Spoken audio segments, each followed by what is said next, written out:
Well, hello everyone. I want to have a chat with y'all if we can do that. I'm hoping to open up a conversation about what is going on for a lot of people these days that are single. I know I have a lot of singles that watch my channel and keep up with my content. Some of you are actually in relationships, but you feel like you're alone in that relationship, so you're watching for those reasons. And those of you who've been following me and know me well know that I've written a book on healing from narcissistic abuse, and I've put out content on attachment styles and the war on men, the war on women, the war on families. So relationship dynamics are very interesting to me. They're very important to me. I've been married for 20 years. I've been divorced for 8 years. So I have experience with both ends of the spectrum, unfortunately.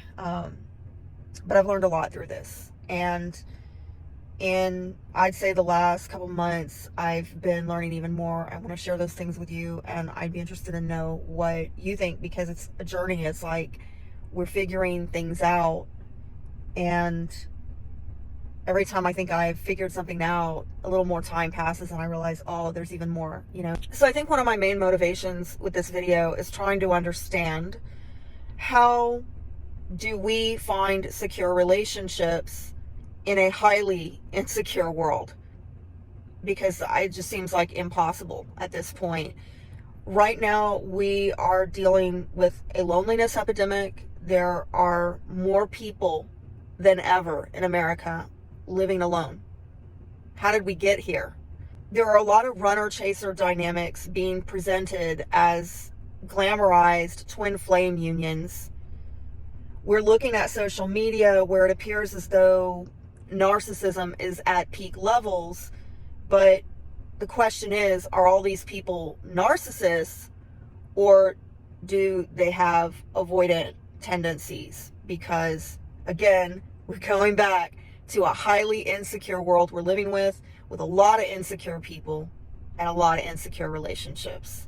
I've been trying to crack this nut for a while. Why? Why are we dealing with so many people that are commitment phobic and love adverse?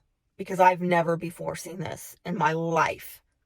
I mean, I saw some of it when I was in my 20s. And I do understand that, particularly for women, it gets harder, especially if you are a single mom. Oh my gosh, good luck. you know, but why? Why now is it suddenly so much harder than ever before?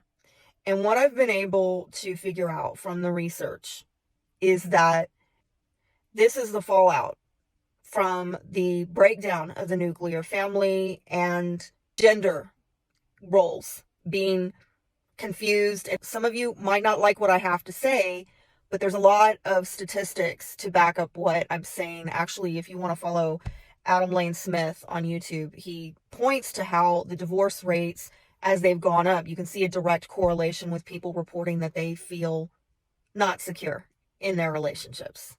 Shocker, right?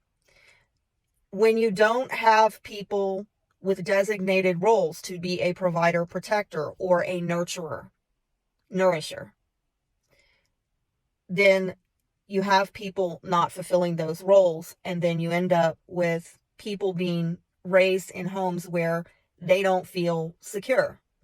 Not popular. They told my parents in the 70s, when everybody was having disposable marriages, kids will walk it off. They're resilient.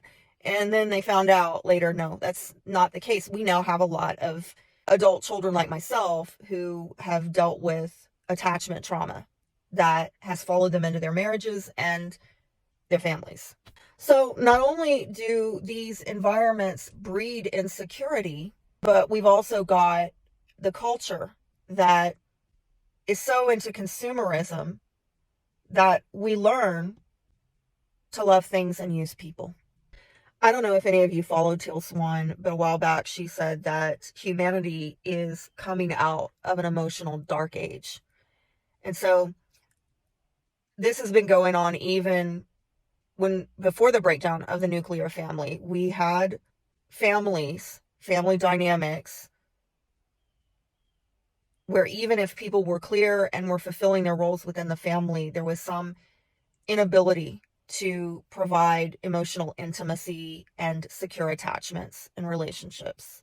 This is something we're all having to learn at a time when the economy is not stable and secure, which has to me a direct correlation with why we're seeing insecurity right now like never before. I mean, how can you commit to anyone or anything when you don't feel secure with your finances, your opportunities? The financial insecurity that we're seeing in the system is breeding emotional, relational insecurity that we are seeing in families and even, in the dating field, in the dating realm. And if you follow the astrology, we've got till 2026. This has been going on since 2018, and we're not coming out of this for another couple years. And this is totally shifting people's values. So whether you want to blame this on people's upbringing or the culture or the state of humanity or the economy or the energy, however you want to explain it, the effect, in my opinion, is that we are seeing a lot more selfishness in terms of people being self-involved and self-concerned at a level that is just unprecedented. For those of you who want to dive a little bit deeper into this subject and talk about some solutions, I hope you'll join me for part 2.